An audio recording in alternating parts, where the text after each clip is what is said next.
이 모든 신혼부부들의 로망이 아들 하나 딸 하나 아니겠습니까? 네. 저도 조만간 들어갑니다. 네, 뭐 서경석 씨 몸을 보면 네, 어서 빨리 화이팅하세요. 네, 근데 저는 걱정이 되는 게 그 아이가 서경석 씨 코를 닮으면 어떡하죠? 네, 제가 다 걱정이네요. 자, 이렇듯 스타 2세에 대한 관심은 언제나 뜨거운데요. 그래서 궁금한 밤에서 스타에게 물어봤습니다. 가장 우월한 유전자를 물려받은 스타 2세는 과연 누굴까요? 참고로 조영구 씨는 아닙니다. 네, 얼마 전 결혼한 가수 조성모 씨가 소속사로부터 약 30억 원대 피소를 당해 충격을 주고 있습니다. 과연 어떻게 된 일일까요? 얼마 전 결혼을 한 가수 조성모 씨가 소속사로부터 거액의 손해배상 소송을 당했습니다. 소장이 접수된 건 지난주 목요일. 성과가 30억 원이라고 돼 있네요. 당사자 S플러스 엔터테인먼트, 피고가 조성모라고 돼 있네요. 조성모 씨가 계약을 위반했다는 소속사. 하지만 전혀 다른 주장을 하고 있는 조성모 씨.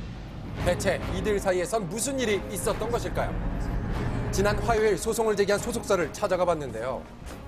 네, 안녕하세요. 저희 SBS 한밤의 TV였는데요. 그쪽 관련 담당자분들은 다 안 계시거든요. 조성모 씨는 지난 2008년 소집 해제 후 2009년 말 현재 소속사와 10억 원의 전속 계약을 맺고 활동을 해오던 중이었습니다. 그런데 지난해 말부터 소속사의 동의도 없이 혼자서 마음대로 활동을 했고 그래서 소송을 하게 됐다는 것이 소속사 측의 주장. 소속사의 이익을 침해했다. 그렇기 때문에 이에 대한 손해배상액으로 전속계약금 10억 원, 선금 지급했던 10억 원 3배에 해당하는 30억 원을 물어내라. 이런 내용을 담고 있고요.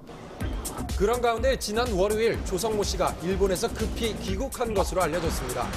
조성모 씨 측 변호사를 찾아가 현재 그의 심경을 어렵게 전해드릴 수 있었는데요. 굉장히 당혹스러워하죠. 일본에 휴양차 잠시 쉬었거든요. 그런데 이제 소장이 제기됐다는 인터넷 기사를 보고 급히 어제 국내 귀국을 했습니다. 그리고 곧바로 보도자료를 통해 충격적인 사실을 털어놨습니다. 방송 활동 중에도 끊임없는 협박과 무리한 요구로 인해 정신적으로 견디기 힘들 만큼 심한 압박을 받았을 뿐만 아니라 매니저 폭행과 살인 교사를 방불케 하는 폭언 등으로 인해 신변의 위협까지 느꼈으며 이 부분에 있어서는 필요하다면 증명할 수 있는 자료를 가지고 있습니다. 매니저는 물론 조성모 씨 본인도 소속사 대표로부터 폭언과 폭행에 시달려 왔다는 것입니다. 저희가 이제 여러 그 폭언과 협박에 대해서 조성모 이외 다른 사람들이 이런저런 진술을 해주고 있기 때문에 조성모 입장에서 확인 중에 있다. 이렇게까지 말씀드릴 수 있을 것 같아요. 하지만 이런 조성모 씨 측의 주장에 대해 소속사에서는 그런 일은 사실 무근이라며 이번 사태는 조성모 씨에게 책임이 있다고 주장했습니다. 조성모가 연락을 두절했습니다. 핸드폰 번호를 알려주지 않아 연락을 할 수 없었습니다. 그런 상황에서 혼자 앨범을 내고 콘서트를 했습니다.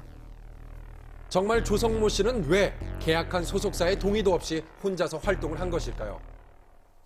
지난 8월 발매한 midbrave 활동 도중 매니저를 해고하고 물품과 차량을 압수하는 등 결국 9월 초 S플러스로부터 일방적으로 활동 중지 및 활동비 지원 정지 통보를 받았습니다. 조성모 씨가 나쁜 남자가 되어 돌아왔습니다. 이미 이즈음부터 소속사와의 사이가 좋지 않았고 먼저 지원을 끊었기 때문에 혼자서 활동할 수밖에 없었다는 것입니다. 그리고 연락이 두절된 기간 동안 열렸다던 조성모 씨의 콘서트 관계자와 어렵게 통화를 한 끝에 새로운 사실을 알아낼 수 있었는데요. 공연을 진행하다 보니까 이게 11월 달인가 12월 달 돼가지고 그 본부장하고 얘가 연락이 중간에 끊긴 적이 있었어요. 그래가지고 무슨 일인가 했더니 여기 조성모 씨 사무실이라고 해가지고 연락이 계속 됐었어요. 그렇게 해가지고. 소속사를 통해 조성모 씨와 연락을 계속했었다는 콘서트 관계자의 증언. 그러면서 조성모 씨 측은 연락 두절이라는 소속사 측의 주장은 틀렸다고 했습니다. 그리고 사실 작년 말부터 계약 종료 시점에 대해 양측이 계속 협의 중에 있었다는 것입니다. 다른 건 몰라도 그런 건 절대 아니죠. 변호인들끼리 얘기가 진행되고 있었는데 연락이 안 됐다니요. 그건 말이 안 되는 거죠. 결별 과정 중 불거진 30억 원대 소송, 결국 결별로 갈 것이라는 관측이 지배적인 가운데 앞으로의 상황은 좀 더 지켜봐야 할 것 같습니다. 정말 우리 아들도 너무 사랑스럽고 사실 우리 큰애가 사실은 끼가 있어요. 시키려고 그랬는데 얘네들이 나만큼 미모가 안 되는지